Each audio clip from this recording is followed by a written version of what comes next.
Here with Gilbert Melendez, a couple days ahead of UFC 181, and another shot at the UFC title, man. I asked you back at the press conference in relation to the Henderson fight. You had said that, I felt like I let off the gas a little bit. You felt like you were winning. I thought you won the fight. I thought you won it 4-1. A lot of other people did. You take it as a win.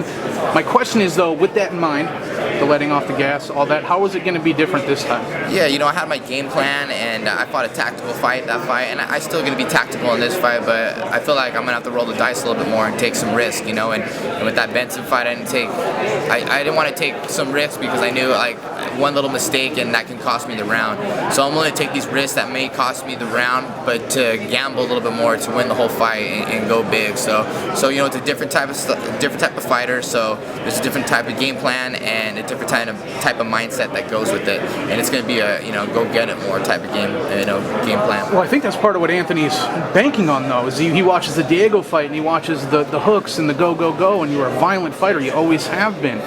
Is there any worry that you leave yourself open too much to a guy like that? I mean, I know you haven't been finished, so I know you're not so much worried about that, but it's... No, that's definitely a great point, and I think there's the balance of that, and I want him to think that as well, hey, I'm coming forward, but there's tactics to it, and I feel like also I'm a very intelligent fighter. And you see me against Diego, that's a different type of fighter, but you see me against Benson, that's also a different type of fighter. I look like two completely different type of fighters because I fight everybody differently, I'm not a certain type of game plan. I try to bring a game plan and a certain style for that certain fighter, and there will be more an aggressive fighter for this fight, but definitely one that's very aware of, aware of the kicks, aware of his, dynamic striking, and I'll be prepared for it. You look at the Guida fight and see anything you can take away from that? I do look at the Guida fight, and I do like the pressure he put on, and I also do see how great Anthony's, guard game is. He's very active from his back, and he does shoot the triangle and armbar really well. And you have also a very active top game as opposed to more methodical than I would say Guida, who just head and chest and wins. Exactly, but I learned a lot from that too. Okay, this is what he's going to do and what I can do. So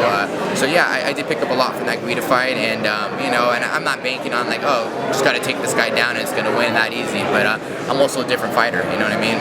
He may think my boxing ain't strong, but it's a lot stronger when I'm threatening the takedown. And when I'm threatening that takedown too, my boxing becomes stronger. My wrestling is strong too because you got punches in your face. All right, you see a lot of guys get 2 title shots. You see like the Frankies of the world. Everyone gets their shot, but it's really hard to build you back up to a third. A third opportunity. Is there any part of you that you feeling that this is a last shot? Do you feel it back against the wall mentality? I definitely recognize that it's probably my last shot for sure. What I mean? This is my last shot at the UFC Gold, and if I don't take advantage and win it now, it's going to be a long road back. Definitely 5 or 6 wins before I even get considered for it. And a lot of it is timing, but yeah, I do recognize that this could be my last shot. So definitely rolling the dice and going for it on this one. Definitely rolling the dice. What about cage rust, man? It's been out of the cage for 2 years. Yeah, what are your thoughts on that? I don't bank on anyone's layoffs. Doing me any justice, or or me having the advantage because of that. But yeah, man, I wish I was fighting. I wish I was more active. I wish I had one more fight in. And it also hurts the wallet. Well, yeah, there's a lot of things that might be doing that. I heard you talk a little bit about the fighter uniform. There aren't details there, right? It's really tough, but for a guy like yourself, you said the layoff, they really took care of yourself. So what's best case scenario for this whole Reebok deal for you as you sit back as a successful fighter? Yeah, sure. Best case scenario would be that, if you're sponsored by Reebok wearing it, that, Reebok cuts me a monthly salary check, a monthly salary check that helps me keep going. And that'd be the best case scenario. Whether that happens or not, we'll see. All right, best case scenario for Gilbert Melendez in 2015 then?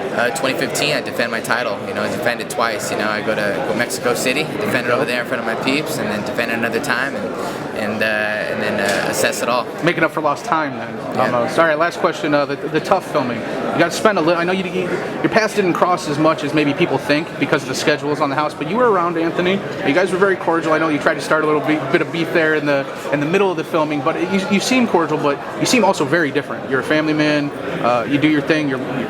Look at you. You're understated. I don't want to say he's flashy, but he's different in that sense. Sure. Do you see that play out in the cage? Do you see personality play out in the cage like that? Yeah, I think so. I think he's a different person. He kind of he's running with his, running with it and whatever he is now, and I feel like, I'm a person that's never going to change. I know where I'm from, you know what I mean? My dad still gives me, my dad still gives me shit, he still, everyone brings me back down to reality. I don't feel like I'm better than anyone, not that he does, but I don't put myself on any sort of pedestal, we're all normal human beings, you know what I mean? And, you know, and I'm saving my money. I don't need to buy gold chains or nothing like that. Yeah. You think that's part of the long, tenuous road you took to get here, rather than just a Zuffa promotion? You were anything but Zuffa. I mean, you fought everywhere. Yeah, I've been everywhere. I've done it all. You know, I don't know. I just try to remain humble in this whole game, and you know, just try to be as down to earth as possible. You know.